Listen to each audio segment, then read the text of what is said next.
আল্লাহু আকবার, আল্লাহু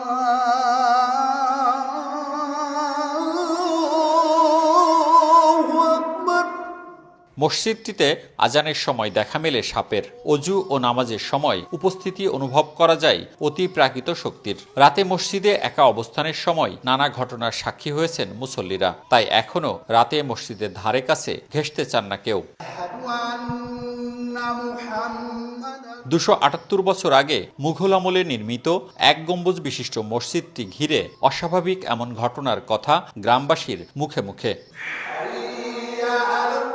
রাজশাহীর দুর্গাপুর উপজেলার পালসা থান্দারপাড়া গ্রামে জরাজীর্ণ অবস্থায় আজও কালের সাক্ষী হয়ে দাঁড়িয়ে আছে এ মসজিদ। নামফলক থেকে জানা যায় এটি স্থাপিত হয়েছে 1748 সালে। জঙ্গলে ঘেরা মসজিদটি চুন সুরকি দিয়ে নির্মাণ করা হয়েছিল।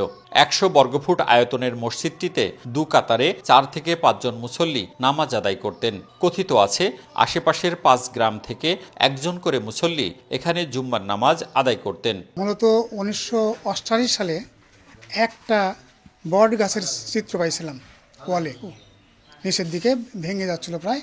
আমি ওটাকে নিয়ে চিন্তা করলাম যে এটা কেন বা কত সালে মসজিদ তো জানতাম না। রাজশাহী সোনাদিঘির মোড়ের ওখানে ওই যে প্রত্নতত্ত্ব বিভাগের অফিস ছিল, আমি ওখানে যাই এবং এই লিখিত একটা দরখাস্ত করি ওনাদের কাছে একটা অনুদানের জন্য, যে মসজিদটাকে সংরক্ষণ করার জন্য কিছু অনুদান দরকার।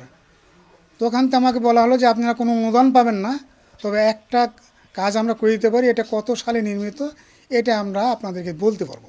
4 জনের মসজিদ এই নামাজের একটা পরিবেশ, এটাই মসজিদ। যেটা গম্বুজটা আমরা আজ শনাক্ত করছি সেটাই মসজিদ ছিল অত্র এলাকাতে। বাবা বলতেন যে তোমার দাদার মুখ থেকে আমি শুনেছি যে অত্র এলাকাতে 5 গ্রাম বা তার বেশি গ্রামের একজন করে এই মুসল্লিরা এখানে এসে নামাজ পড়তেন।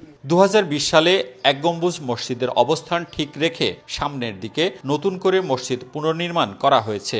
সাবেক মুয়াজ্জিন আব্দুর রহমান জানান, তিনি মসজিদে প্রথম যেদিন আজান দেন এবং নামাজ আদায় করেন, সেদিন বের হওয়ার সময় তাকে মাটি থেকে অনেকটা উঁচুতে তুলে ফেলে দেয়া হয়, অথচ কোনো আঘাতই পাননি তিনি। আর বর্তমান মুয়াজ্জিনের দাবি, নামাজের সময় এখনও মাঝে মাঝে অস্বাভাবিক কর্মকাণ্ড তিনি অনুভব করতে পারেন, অথচ চোখে কোনো কিছুই দেখা যায় না। যখন প্রথম মসজিদে দায়িত্ব আমার উপর দিয়েছে, প্রথমে শনিবারের দিনে মাগরিবের আজান প্রথম দিয়ে কেউ ছিল না, আমি একাই নামাজ পড়ে এখান থেকে, তখন মসজিদ ওদিকে ছিল, এখানে ইয়ে ছিল বাইরে বাড়ানোর ধাপি ছিল, ডান পা বাইর করে দেয়, বাঁ পা কেবল তুলেছি। আর আমি এর বেশি আর বুঝতে পারবো না। আর যখন উপরে উঠে গেছি, উপর মুখ উঠে সারটা মুখে এভাবে পড়েছি, কোনো জায়গা আমার ভাঁজ ছিল না। বৈশাখ মাসের দিন আমার কোথাও আঘাতও পাইনি, আমি উঠছি চলে গেছি, এই কথাও বলতে পারবো না। আমি কেমনে পড়লাম, কেমনে উঠলাম, কেমনে গেলাম বলতে। আমি আজান দেওয়ার পরে অনেক সময় সাপ আসে দেখেন হলো দেখা যায়, আবার ওই সাপ আজানও শেষ, সাপও শেষ, চলে যায়। তারপরে আপনি দেখেন নামাজের জন্য আমি আজান দেওয়ার ভিতরে যাওয়ার পরে মসজিদে অজু করে আজান যখন দিয়ে যখন নামাজে মসল্লায় দাঁড়ায়, এ সময় অজুখানায় অনর্গল পানি বাড়ানো শুরু হয়। আর এই পানি বের হতে তো এক সময় দেখা যায় যে ভুলকিদের কোনো লোক নাই, অথচ পানি বের হয়।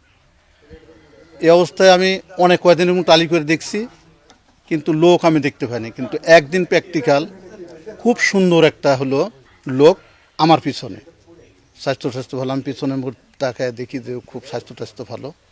তা আমি মনে করেন হয়তো কোনো লোক আসে নামাজ পড়বে। আমি নামাজের মসল্লার দাঁড়ায় আল্লাহু আকবার বলে তাকবীরে তাহরিমে বাঁধার পরে ওই লোককে আমার দেখতে পাইনি। আমার ভিতরে একটু ডিফিট হয়ে গেল যে লোক গেল কোথায়, আমার সাথে দাঁড়াইলো আর লোক চলে গেল। এইরকম বিশেষ অনেক ঘটনা হয়। এলাকাবাসী জানান, মসজিদটিতে এমন নানা অলৌকিক ঘটনা ঘটার কথা বিভিন্ন মানুষের মুখে শোনা যায়। এজন্য অনেকে রাতে মসজিদের দিকে যান না। আমি রাজশাহীতে পড়াশোনা করি, ওখান থেকে যখন বাসায় আসি তো তখন আমাকে মাঝে মধ্যে আজান দেওয়া লাগে, বা দীর্ঘদিন ধরে আমি আজান দিই। তো একদিন জোহরের সময় আমি মসজিদে আসলাম আজান দেওয়ার জন্য। তো আমি মসজিদ খুললাম, খোলার পরে এই গম্বুজ যেটা দেখতেছেন পিছনে আছে, এই গম্বুজের মধ্যে আমার আজান দেওয়ার সব সিস্টেম হচ্ছে। তেমত অবস্থায় আমি আল্লাহু আকবার বলছি, মানে দ্বিতীয়বার বলাতে একটা ইঁদুর এসে আমার এখানে পড়লো। তা আমি ভাবলাম যে এমনিতে হয়তো বা। তারপরে আমি আশহাদু আল্লাহ বলতেই আমার কাছে একটা সাপ, বিরাট বড় সাপ আমার মুখের সামনে চলে আসে। তো আমি তৎক্ষণাৎ ওখান দিয়ে বের হয়ে চলে আসি। আসার পর আজান বন্ধ হয়ে যায়। মসজিদের যে অলৌকিক কাহিনীগুলো আছে, এগুলো আসলেই কেউ না কেউ অত্র এলাকার আমার এই পালসা গ্রাম থেকে শুরু করে এদিকে মোহনগঞ্জ পর্যন্ত এই মসজিদের কাহিনীরা জানে যে আসলে এই জায়গায় কিছু আছে। তো সেই সুবাদে আমরাও জানি ছোটো হিসেবে। আমি এ পর্যন্ত কিছু দেখিনি, আমার দেখা হয়নি এভাবে। তবে বিশ্লেষকরা বলছেন, প্রাচীন ও ঐতিহাসিক কিছু মসজিদকে ঘিরে এমন অলৌকিক গল্প ও রহস্য প্রচলিত রয়েছে, তবে তা সবই পৌরাণিক গল্প। পাবলিকের মনে একটা ভয়ের ভীতির সৃষ্টি হয়েছে, এবং সেই ভীতিটা কি যে হতে পারে যে এখানে জিন বানায় দিছে, এরকম একটা আজগুবি ধরনের ধারণা মানুষের মধ্যে চলে আসে যে হয়তো জিনে বানায় দিছে, এক রাতের মধ্যে বানায় দিছে। এরকম অনেক কল্পকাহিনী এগুলো নিয়ে প্রচলিত আছে। এগুলো কল্পকাহিনীর কোনো শেষ নাই। তবে মানুষ যেহেতু ধর্মীয় ইমারত সম্পর্কে মানুষের মনে একটা ভীতির সৃষ্টি আছে, সেজন্য এগুলো থেকে হাত দেয় না।